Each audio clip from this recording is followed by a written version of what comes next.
Pa fjalën sigurisht për të mbështetur prezantimin e koleges Muzhaqi dhe më vjen keq që deputet që morën fjalën këtu deklaruan votën kundër një ligji i cili është një risi me ndryshimet e veta që sjell dhe e konsolidon marrëdhënien me të rinjt dhe sjell një përfaqësim më të mirë të rinjve edhe në këshillat vendore rinore, edhe në këshillin kombëtar të rinisë, po e tha bukur një koleg këtu që marrëdhënia juaj me rinin u pa fare qartë në qasjen tuaj kur bët listat e kandidatëve për deputet, se të zëvendësosh disa të rinj me kujtim gjuzin apo me Selemien i Sherin është zgjedhja juaj. Megjithatë në 11 maj do ta merrni fjalën e të rinjve përmes votës, por ndërhyrjen e kam në fakt për disa prej çështjeve që ngriti një deputete parafolse, çështje që lidhen me arsimin. Zonja deputete, kur Edi Rama dhe Partia Socialiste morën besimin e qytetarëve shqiptar për të qeverisur vendin, paga mesatare e mësuesit ishte 2 herë më e vogël se kjo që kanë sot. Pra, e kemi gjetur pagën e mësuesve 420 euro në vitin 2013 dhe sot është 950 euro, i referohem vitit 2024. Dhe zotimi ynë para të gjithë mësuesve të Shqipërisë është që brenda këtij mandati të ri që ne fillojmë në 11 maj, ta çojmë pagën e mësuesve 1250 euro. Kur ne morëm detyrën, zonja deputete, ishte 0 mbështetje për tekste faljas. Nuk ishte tekste faljas në Shqipëri. Të gjithë prindrit në Shqipëri ishin të detyruar të blinin vetë librat për fëmijët e tyre. Sot, zonja deputete, janë 238.000 nxënës të cilët marrin librat faljas me një angazhim të konsiderueshëm buxhetor të kësaj qeverie. The këtu fole nuk janë bërë shkolla nga viti 2013 e nderim tani janë 450 shkolla të reja, nga të cilat kanë përfituar 200.000 nxënës dhe deri në fund të këtij mandati që nisim 11 maj përfundojmë dhe 200 shkollat e tjera për ta bërë gjithë infrastrukturën tonë arsimore të njëjtë me të njëjtat standarde si ato të vendeve anëtare të Bashkimit Evropian. Në këto 12 vjet, zonja deputete, janë pajisur me laborator inteligjent 340 shkolla, 0 shkolla kishit me laborator inteligjent 2013. 340 shkolla.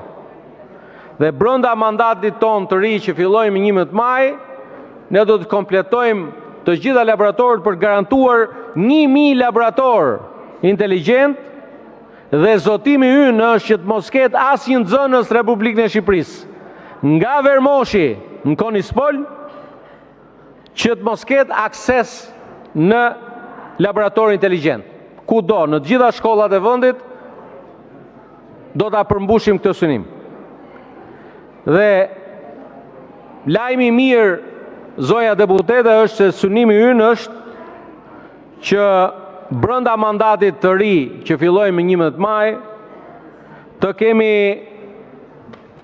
të garantuar programin kombëtar të ushqimit shkolla i dedikuar edhe për pjesën atyre që janë pas shkolle, pra që do bëjnë mësimin në shkollë, atëherë përpara se të vazhdojë mësimet do hajë edhe drekën në shkollë. Ky është synimi ynë dhe po ashtu brenda vitit 2026, siç ju tham ditën e njëjtë këtu kur kaluam marrëveshjen, ne do të kemi instaluar në të gjitha shkollat e vendit, në të gjitha oborrat e shkollave dhe rrugët rrethuese të shkollave, kamerat inteligjente në kuadër të programit ton Smart City. Dhe po ashtu, deri në fund mandatit të ardhshëm, ne do ta kemi gati dhe të ngritur dhe funksionale edhe shoqërinë publike të transportit shkollor, e cila do të kryej falas transportin e nxënësve nga shkolla në shtëpi dhe nga shtëpia në shkollë në të gjithë Shqipërinë.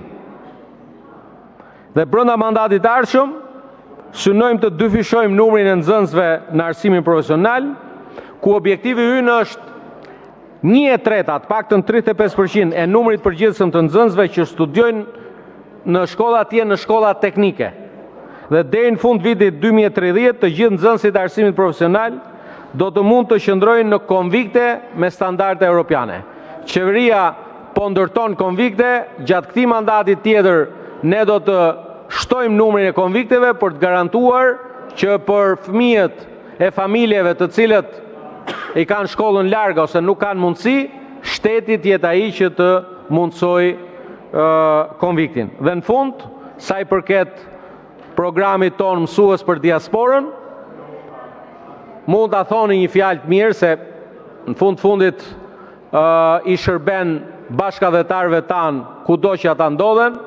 Kemi filluar programin Mësues për Diasporën me Greqinë, ku mësuesit e parë tani më janë përzgjedhur, kanë marrë licencën dhe do të shërbejnë në dobi të mësimdhënies së gjuhës shqipe për gjithë fëmijët shqiptar që jetojnë në qytetet kryesore të Greqisë.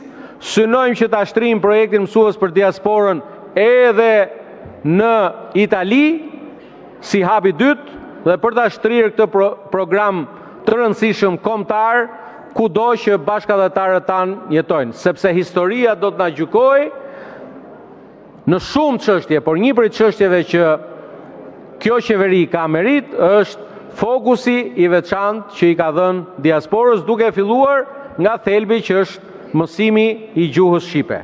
Dhe do të kemi dhe apin në telefonat inteligjent të mësimit gjuhës shqipe për të garantuar që çdo fëmijë që lind të paktën nga një prind shqiptar të ketë mundësinë ta mësojë gjuhën shqipe.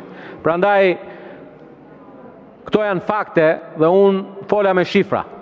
Shifrat që ju përmendët, jo kanë ikur kaq që janë bërë raq e tjera më radh, nuk kanë asnjë gjë, nuk kanë asnjë lidhje me realitetin.